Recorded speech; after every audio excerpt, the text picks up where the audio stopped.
para ipakita ang tunay na estado ng ating bansa. Ilahad ang mga pinakabagong balita at pangyayari sa ating bayan. Ipaalam sa taong bayan ang katotohanan at ipaliwanag ang mga hakbang na ginagawa ng pamahalaan upang manatiling payapa at maiangat ang pamumuhay ng bawat Pilipino. Mula sa Pangulo ng Republika ng Pilipinas, Mayor Rodrigo Duterte, ito ang Talk to the People.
Magandang gabi sa inyong lahat, mga kababayan kong Pilipino.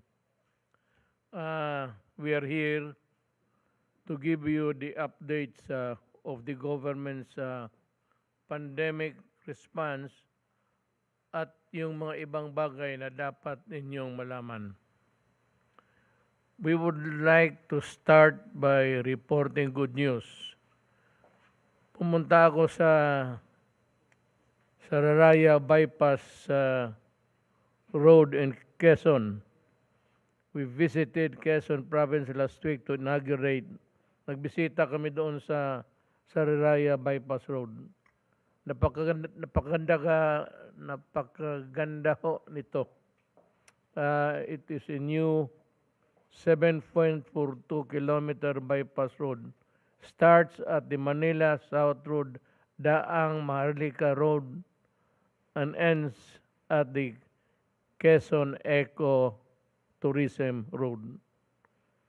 The completion of this project is a testament to the, well, let us give also honor to mga nagtatrabaho, yung nagpapala doon ng ilang buwan, and the of course, the expertise of government, yung nasa DPWH, pati lalo na kay Secretary Villar, sa one of the most outstanding government official at present. Kung may clip tayo doon sa Sariaya Bypass Road, pakita mo lang para makita sa mga tao yung pera nila.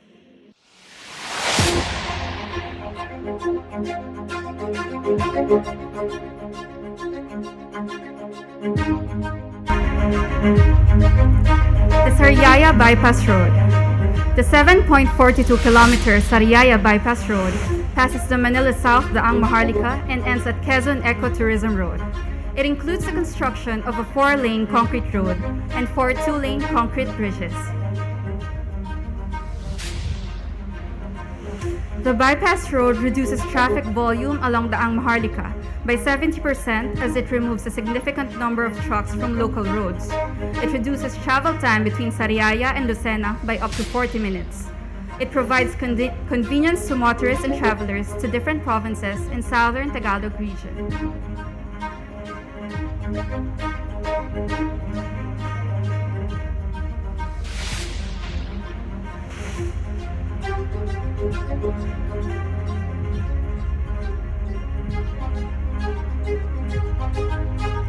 Sariaya Bypass Road. It provides transport efficiency, improves road access and safety, supports job creation, and enhances business opportunities.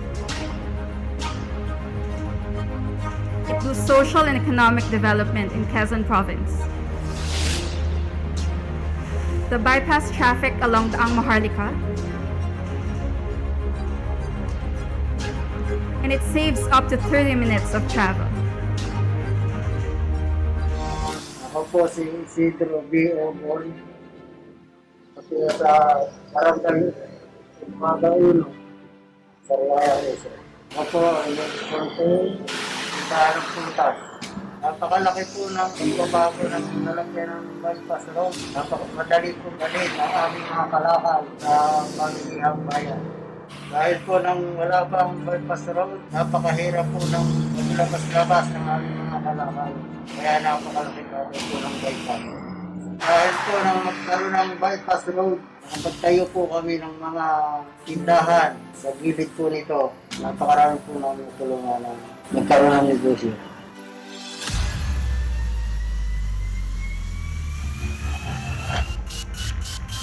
Today,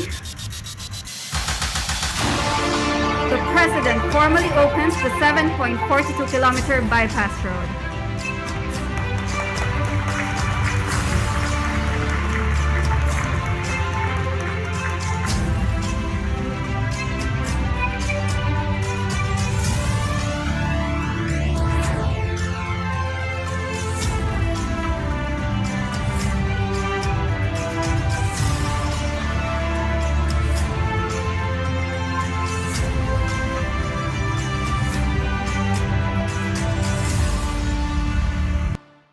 Mga kababayan ko, yung nakita ninyo na picture doon sa katabi ko, nakalimutan ko. I'm sorry, but nag-resign nga pala si Senator, si Secretary Villar to run for Senator. So, resign siya. Ang pinalit ko si Congressman Uging Mercado ng Leyte. Siya yung bagong DPWH. At bago ko makalimutan, again, ang nandito sa atin ngayon, joining us is Secretary Eduardo Anyo. He will have something to say about his department. Secretary Delfin Lorenzana, the Commander-in-Chief, the Crisis Action Plan for the entire country. Si Secretary Carlito Galvez Jr. updates ang National Vaccination Program. I am sure that he has a very good news for you also. Then sa video teleconference, we have Dr. Domingo. Tapos we have Chairman Abalos. Then we have Secretary Harry Roque, who's busy doing these days campaigning for his seat. I forgot the body. Then Secretary Carlo Nograles, and si Vince Dizon. He has no presentation, but he might want to add his word to anything that is being discussed here. Then Secretary Medjaldia and Senator Bongo. I have to read kasi itong mga figures binigay, it's a dynamic thing. Halos araw-araw may dumadating na na vaccines, then we have to change the figures also last minute. So para hindi ako magkamali, basahin ko na lang sa inyo. Makinig na lang kayo. Total, nakita naman ninyo ang mukha ko. So pwede na akong tingin sa baba. Total doses administered as of October 24 is now more than 55.7 million. Yung naturok na, of which 30 million are first dose and the 25 million are the second dose and single dose vaccinations. Meron kasi iba dalawa. So merong ibang natapos na, merong ibang naghihintay pa, pero may bakuna na tayo. At yung iba yung single dose lang na isang turok lang, okay na. On Friday, October 23, more than 724,000 COVID jabs were administered, and we hope to reach a daily rate of 1 to 1.5 million in the next few days and weeks. So, noong Friday, 724,000. Then we plan to vaccinate at the rate of 1 to 1.5 million in the next few days and weeks. Mausa ito kasi nandyan na ang pagpadala na lang ang ang tiga-bakuna. Tama yung I've read or heard somewhere that itong mga nursing students na senior, I think they are being they will be mobilized to, sino bang may alam niyan, para magtulong sa bakuna. Pwede ito, ano man ito, mga senior, but still students, I think. But I heard it late this afternoon. We also need to ramp up vaccination rate in various LGUs in order to reach our target of inoculating 50 million fully vaccinated individuals by the end of the year. Ang plano natin is at the end of the year, 50 million. Sana. We cannot reach this target if it will plateau at 400 or 500 daily jobs. Kailangan talagang walang hinto at yung mga bakuna na sana umabot na doon sa pinakamalayong lugar, and the provincial, city, and municipal health officials will take over. Ang concern ko lang naman is that they would be able to preserve the integrity of the vaccines. And that is very important. Ibig sabihin na hindi expired, walang sira, hindi makontaminate, and all. Yan ang integrity, yung pinaka ng bakuna. As of October 24, the Philippines has received more than 97.6 million doses of COVID-19 vaccines. Marami na tayong supply ng bakuna sa awa ng Diyos. I urge LGUs to come up with a more systematic and efficient way of finding out of who among your constituents have not yet vaccinated. Please do everything to convince them to get vaccinated. Actually, my experience as mayor, pag ang mayor sinabi niya gusto niya itong gawin, at talagang sabihin niya, he will impose his authority, gawin mo yan. Ginagawa talaga. Depende na lang sa, ewan ko, diskarte mo o your relations with. Kasi may mga barangay captains na kontrapartido, pag ganon. Yung iba naman kapartido mo. So the natural tendency of those on of the opposite side will resist even in these matters na ganito. Kaya ako, sinasabi ko sa kanila, either you follow us or you have to answer to Secretary Anyo ng DILG. Siya yung nagsusupervise sa local governments. Ang mangyari niyan, talagang magkakaroon ka ng kaso. And bear in mind that alam mo ang kaso, even administratively, you can be dismissed.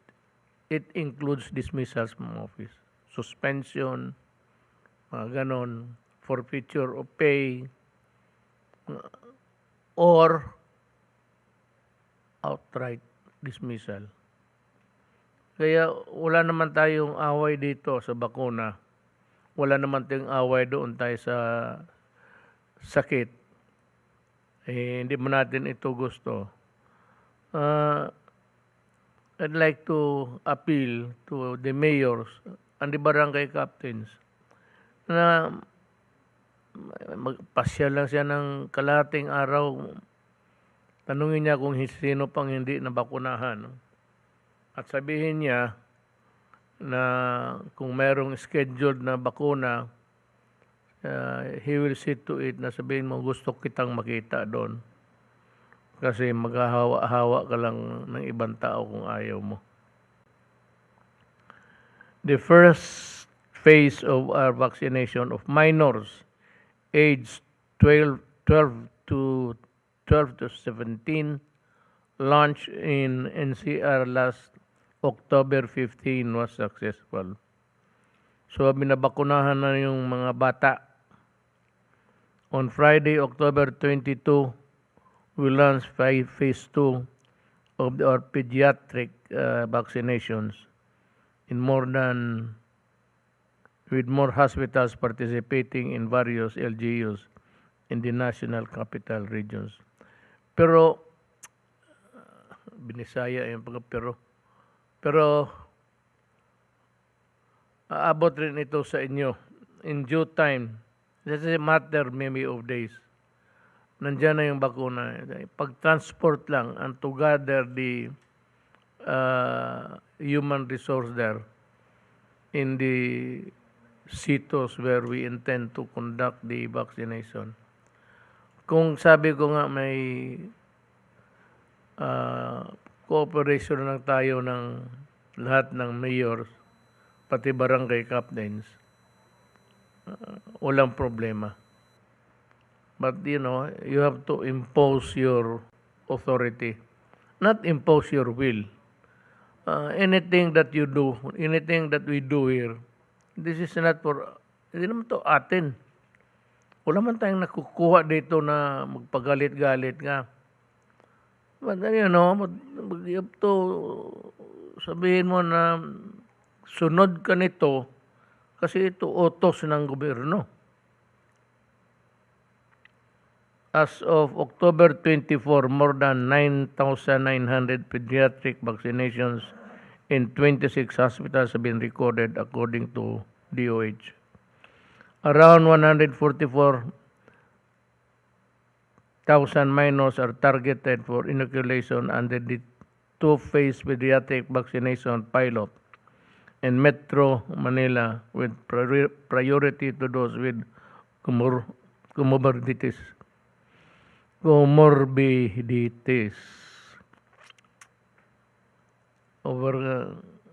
Itong overcoming the viral of recent 3-day tally of new COVID cases as of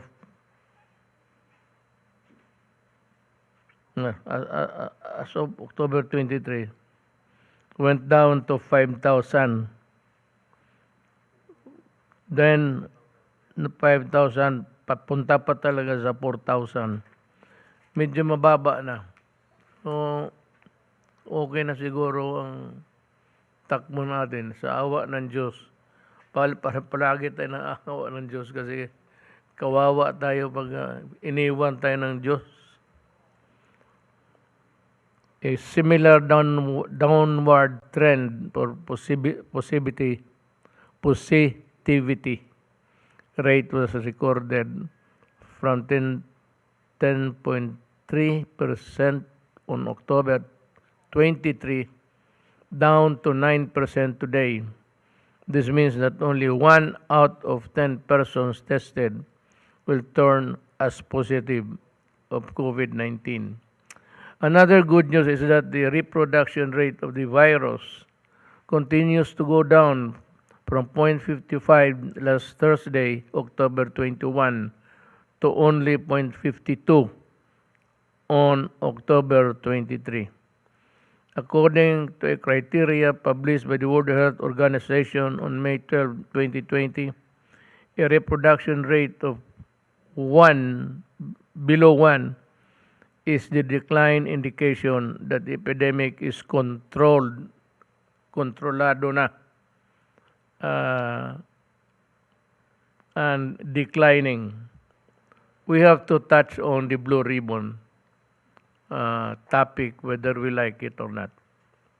If you remember, I have a memorandum prohibiting the cabinet members and other executive officials appearing in the Senate Blue Ribbon Committee hearing without my permission.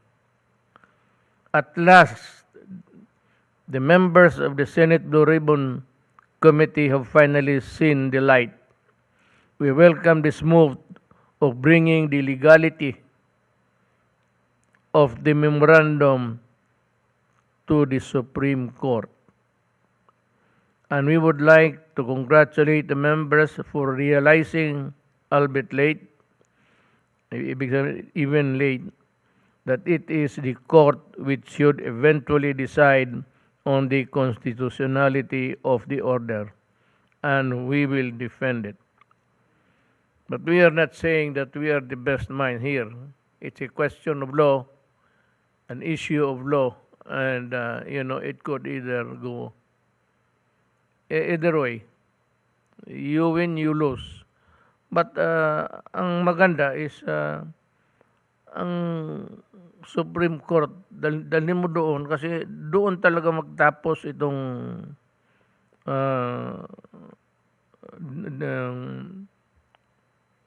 my disagreement with the Blue Ribbon Committee because of their behavior and the way they treated.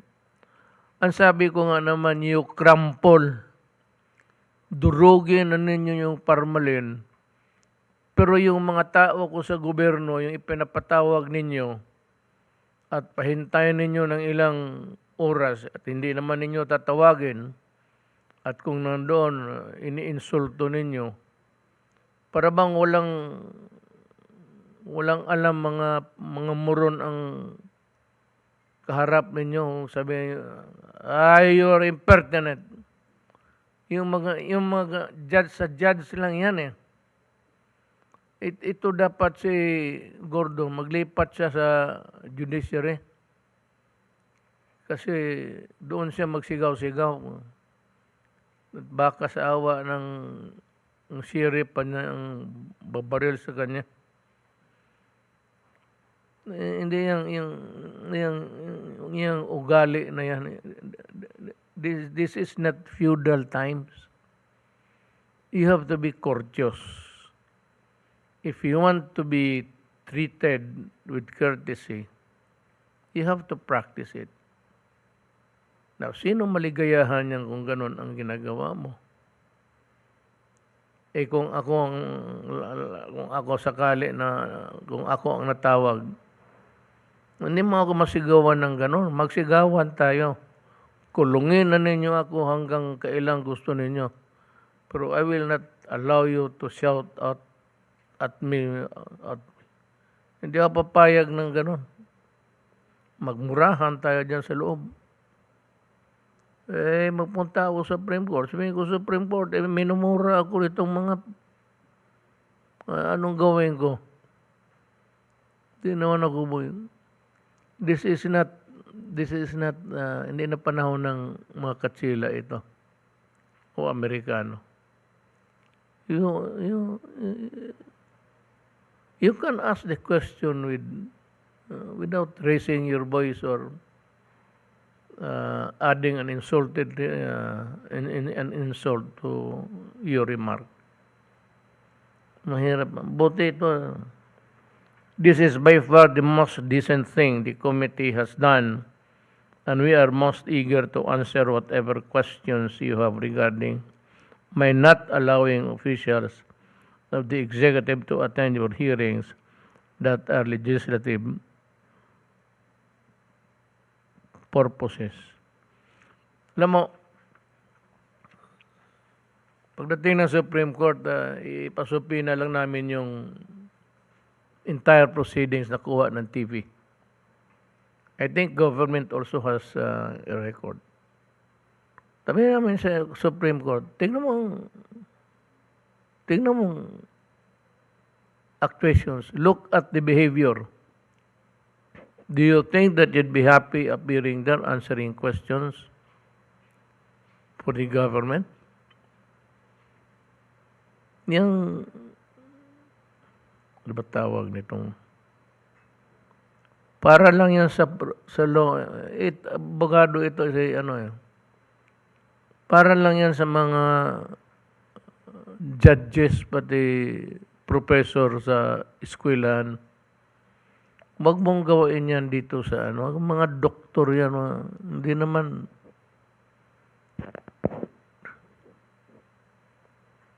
Ayaw ko sa inyo. Pero may eleksyon man. Sabi ko na nga sa Pilipino, ang tigas ng ulo ninyo . Tanggalin na ninyo yung matagal na dyan at walang ginagawa. Magawa ako ng listahan kung sino ang dapat ibalik ninyo before the election. Maniwala kayo, mabuti. Pag hindi, mabuti. Makita mo rin, ganun rin ang laro ng Pilipinas. Walang ka, I don't know, but the arrogance of power. But you have failed to realize that because you have become unthinkingly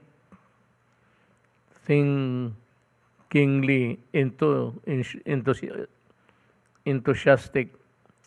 Sino ba nagalagay nito? Unthinkingly. Hindi ko ma-pronounce, no? On proving that there are irregularities in the procurement done by government. And this has been disproven and refuted. Kita mo naman, ano mga produce ninyo? Corruption? May lumabas ba? Ngayon, yung mga tao na tinawag ninyo, ano nangyari? Sama lang na loob, namura sila, may kaso kayo. I-file ninyo. May ombudsman naman. Doon nga dapat At saka yung magkatalo-talo tayo, Supreme Court na ang labanan natin dyan.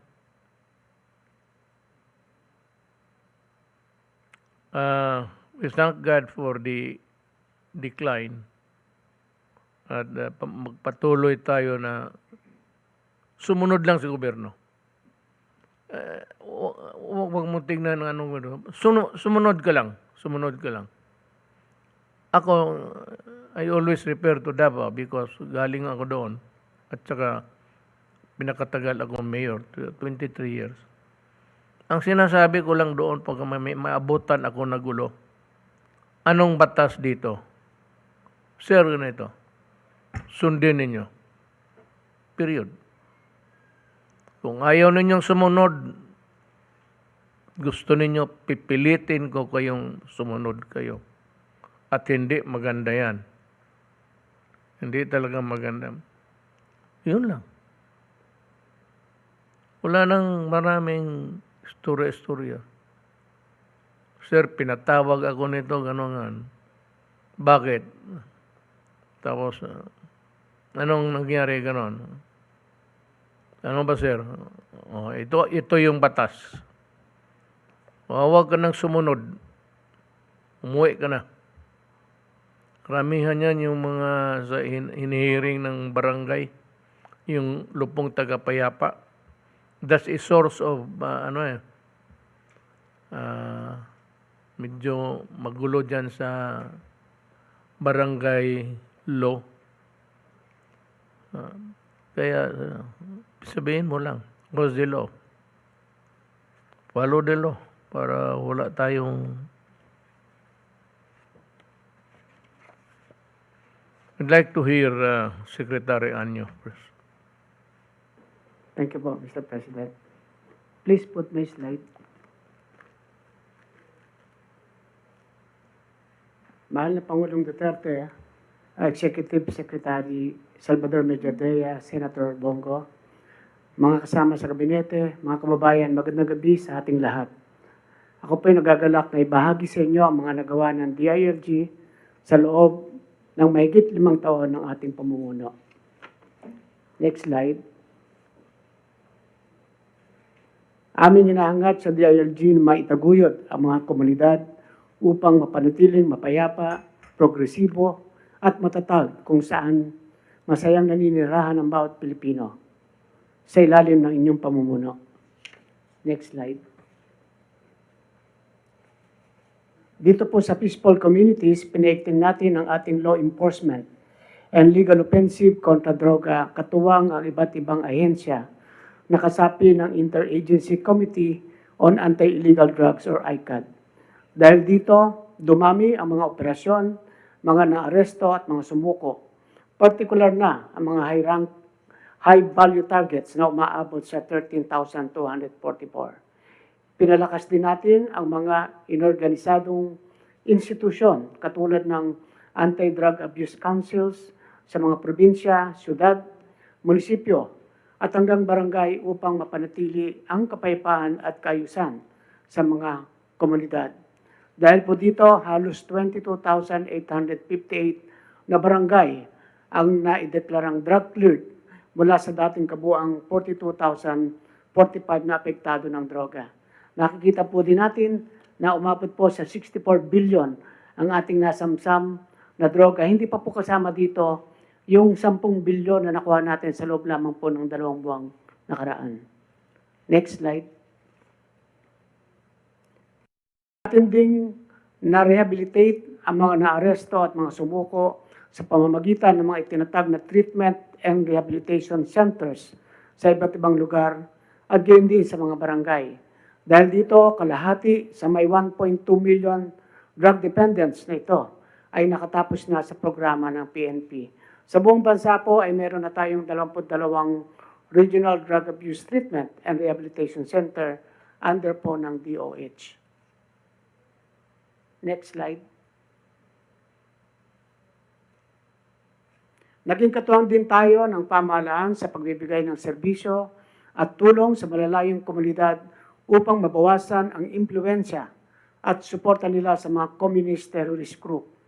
Tinalakay din natin ang mga pangangailangan ng ating mga kababayan, pati na rin sa pagbibigay ng financial assistance sa mga dating rebelde.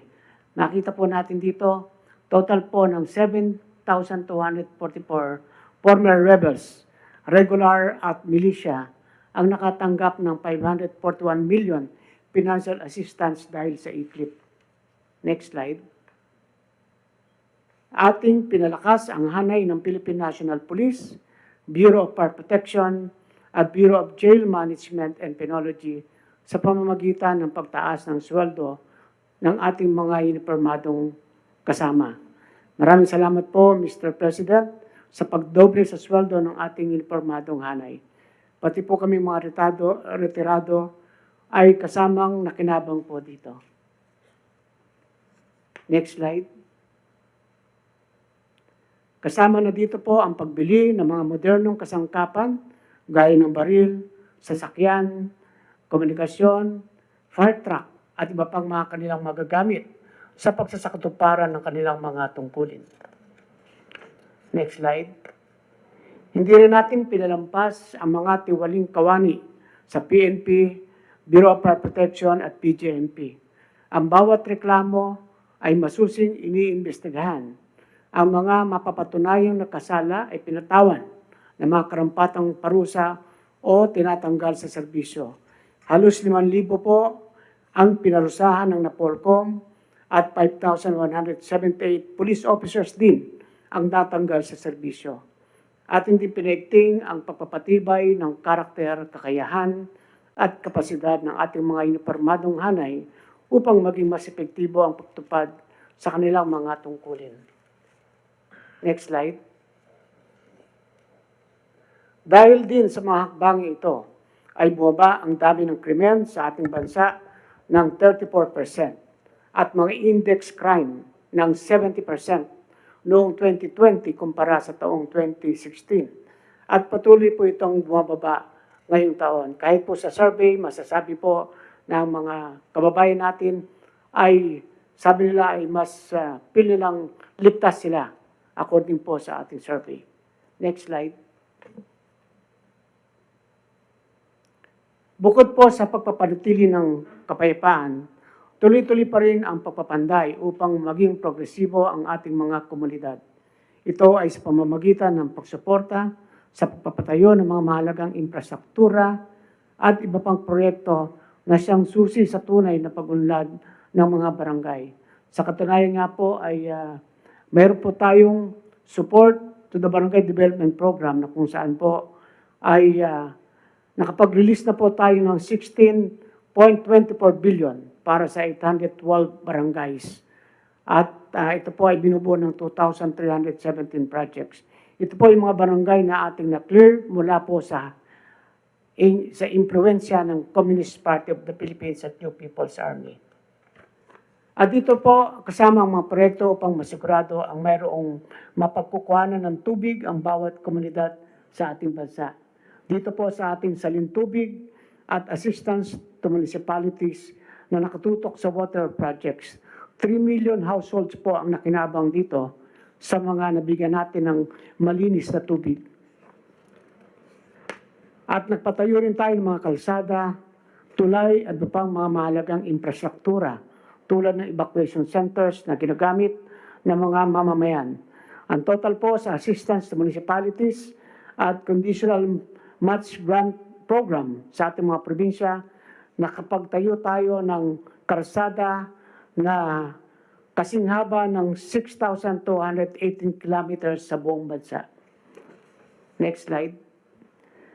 Pinatatag din natin ang mabuting pamamahala sa pagbibigay ng mga insentibo sa mga performing na LGUs at pagpapalakas sa kanilang mga kapasidad sa pagbibigay ng mga serbisyo sa komunidad. Pinapatibay tayo ng pagsasabatas ng Seal of Good Local Governance Act para sa patuloy na payubungin ang good local governance sa buong bansa at sa mga susunod pang mga taon. Next slide. At bilang pinuno ng Participatory Governance Cluster, nanguna ang DILG upang bigyan natin sila ng mga plataforma kung saan sila makapagdulog ng mga hinaing, makapagbigay suhestyon at bantayan ang mga lokal na pamahalaan. Marami din silang naiparating ng mga emergency o grievance sa kanilang lugar sa pamamagitan ng pinalakas nating Emergency 911 hotline. Ang Emergency 911 hotline po ang unang-unang inyong pinag-utos ng inyong pag-upo sa inyong pagka-presidency. At ito pong ating 911 ay nakatanggap ng 8.3 million calls. At 99.62% po ay tinuganan natin ang lahat ng tawag na mayroong emergency at importanteng tawag. Next slide.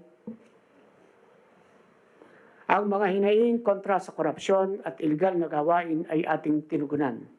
Kahit sa panahon ng pandemya, hindi natin pinalampas ang mga kasong ito.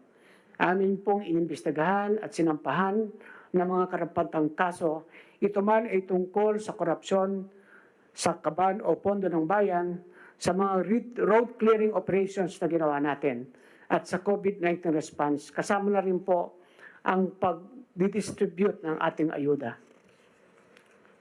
Next slide. Aming ipinatupad ang mga hakbang upang maging business-friendly ang ating mga LGUs sa pamamagitan ng pag-streamline ng mga proseso para sa business permits at licenses at mga permit para sa pagpapatayo ng telecommunication towers. Ating binuksan ang lokal na ekonomiya sa mga bagong negosyo at pagpapalakas ng internet connectivity na siya magdudulot ng dagdag na kabuhayan sa ating mga komunidad. Next slide. Patuloy nating pinapalakas din ang mga kababaihan, kabataan, at mga kapatid nating Muslim sa pamamagitan ng mga polisiya at programa ng ating 3 komisyon. Next slide. Patungkol naman po sa kahandaan at pagharap sa mga kalamidad. Ang DILG ay nanguna sa mga preparedness efforts para maihanda ang bawat LGU sa pagharap sa sakuna. Sa pamamagitan ng Operation Listo ay ating nailatag ang mga kinakailangang tugunan ng ating mga LGUs mapabagyo, lindol o kahit pandemya. At dito rin po ay ni-require natin ang lahat ng mayors, governors na sa lahat po ng sakuna, kalamidad, 100% ang kanilang pong presence dapat sa kanilang area bago, habang at matapos ang anumang kalamidad.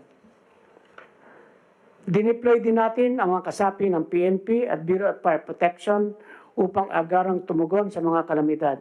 Tulad noong taong 2020, mayroon pong 42,080 officers ang tumulong sa mga apektado ng mga bagyong dumaan at 3,795 naman ang nagbigay ng kanilang serbisyo sa pag-aluboroto ng Bulkang Taal. At bilang tugon sa direktiba ng ating Pangulo, pinangunahan ng DILG kasama ang ibang mga ahensya ng pamahalaan, katulad po ng DENR at Department of Tourism, ang mga hakbang upang malinis ang ating mga pampublikong lugar, mapakalsada man, tourist hub, tulad ng El Nido, Siargao, Baguio, Manila Bay. Kasama na din po nung ipinasara ninyo ang Boracay noong 2018 at kumpletong pag-rehabilitate ng ating Boracay Island. Next slide.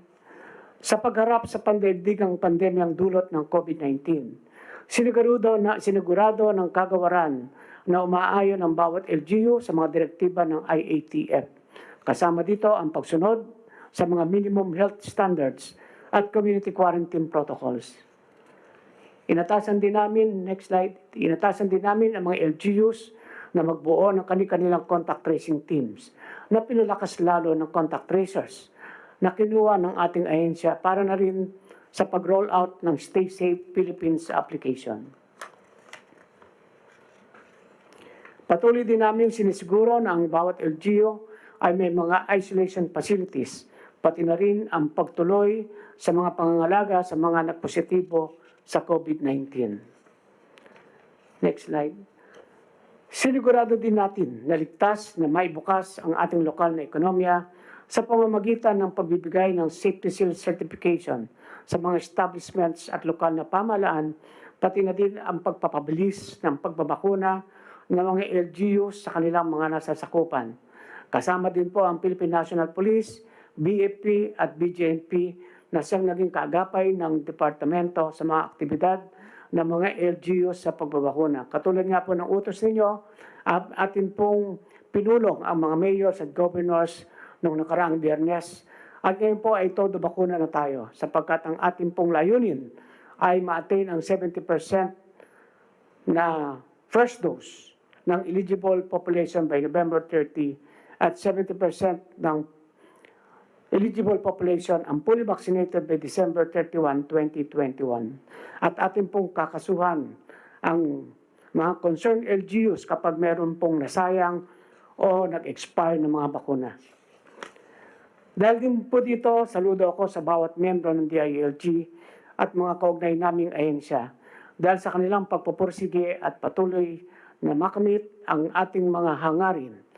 At dahil nga po sa banta ng pandemya, 175 po sa aming kasamahan ay pumanaw dahil sa COVID-19. Hindi namin sasayangin ang mga sakripisyong ito at patuloy naming paghahandaan ang mga hamon ng kinabukasan. Aming sisiguraduhin na lahat ng ating nakamit na kapayapaan, kaunlaran at mabuting pamamahala ay mararamdaman pa sa mga susunod na taon. Maigi rin naming pinaghahandaan ang full implementation ng Supreme Court ruling na Mandanas-Garcia petitions. Kasama po dito ang mga aktibidad at technical assistance sa pagbuo ng mga LGU Devolution Transition Plan at mga kasamang capacity development interventions ng kagawaran. Mas palalakasin namin ang aming oversight function upang masigurado na maayos at maipatutupad ng mga LGUs ang kanilang mga mandato sa paglaki ng kanilang mga pondo simula sa susunod na taon. Sinusuportahan din namin ang mga hakbang ng COMELEC para masigurado na ligtas at payapa ang pangangampanya at pagboto sa halalan sa susunod na taon. Pinaghahandaan na din namin ang mga kakailanganin na capacity development para sa mga bagong mahalal na lokal na opisyal pagkatapos ng halalan. At dito po nagtatapos ang aking ulat ukol sa mga programa at inisyatibo ng kagawaran. Nakakaasa po kayo na hindi titigil ang DILG family sa pagtugon sa tawag ng pagsisilbi sa bayan at para sa bawat mamamayang Pilipino. Maraming salamat po, Mr. President. It was a good report, Secretary Anyo. Now we go to Secretary Lorenzana.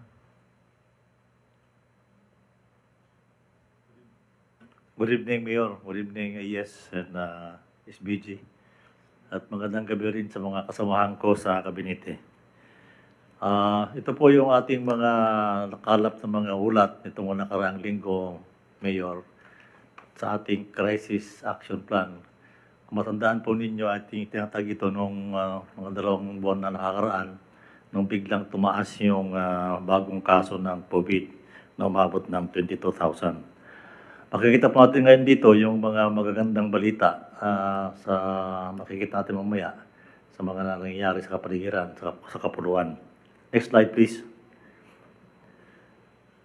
Pareho lang po yung ating contact tracers, hindi naman dumami. Sa halip nga, kumunti pa ito ng 20,000 noong nakaraang linggo dahil hindi na na-renew yung kanilang contract. Ito pa rin yung natin na-trace noong nakaraang linggo.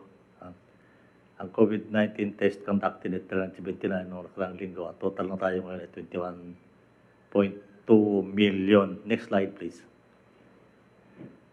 Next slide.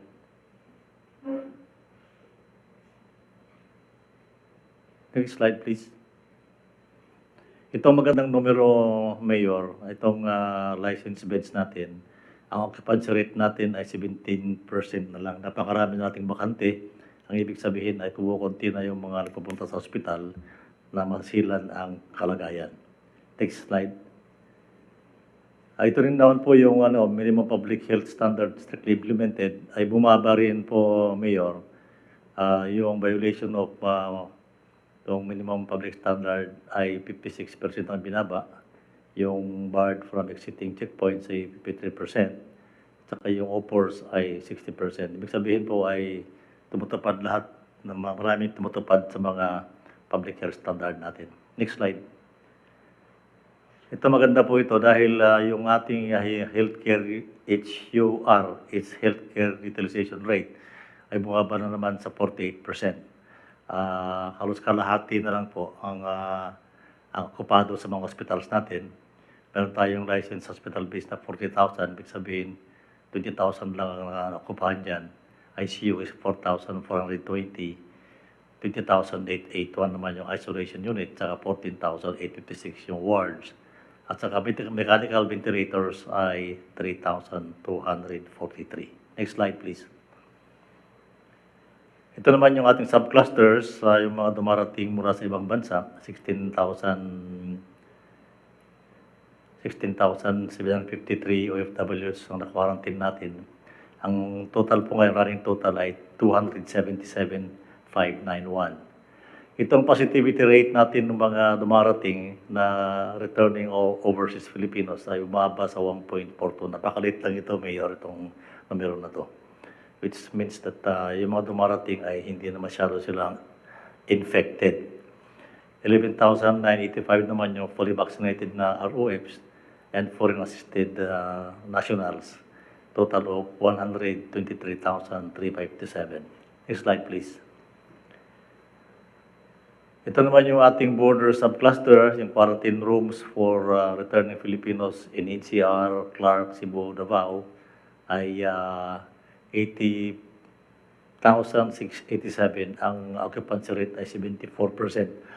Maganda pong numero ito dahil hindi na pupuno yung ating mga isolation, mga quarantine rooms. Dito naman sa isolation rooms ay 40% ang occupancy rate. Yung seafarers, yung mga katrabaho sa dagat na ating natulungan ay 17,462. Next slide. Ito naman yung return to the country via repatriation flights, 350, 2,478 through 12 bayanihan flights. At saka tayo ay nakatulong din sa 2,686 return to their provinces through the PITX under the Balik Provincia and OEAN na program. Next slide, please. Ito naman po, nagbago ng konti itong ating AFP vaccination. Meron na dagdag na 2,000, kaya 77% na ngayon ang vaccinated. Ngayon po ay bibigyan ng AFP ni Secretary Galvez ng 200,000 para tapos na po yung pagbabakuna ng AFP, kasama na yung uniform personnel, mga dependents, yung CAFGO, saka ISKA. So pagka natapos po yun, ay kompleto na yung AFP at saka yung mga tao nila. Next slide, please. Ito naman po yung binabantayan ng National Disaster Risk Reduction na Management Council na pinangungunahan ko itong panahon. Meron po tayong 3 low pressure area rito. Ang pinakamalaki dito sa may bandang Palawan, saka dito sa may bandang Central Luzon, at saka dito sa Visayas. Wala po nagbabantang bagyo sa atin, kaya tigtas po tayo sa bagyo itong mga inaharap na mga araw. Pero yung ulan po ay palagi. Kung napapansin po ninyo, araw-araw ang ulan ngayon. Dahil po sa low pressure areas dito, na 3 na yan. Next slide. Yun lang po, Madam Presidente. Ayun nga po. Maraming salamat po. Thank you. Thank you, Secretary Lorenzana. Now, i-time out muna tayo.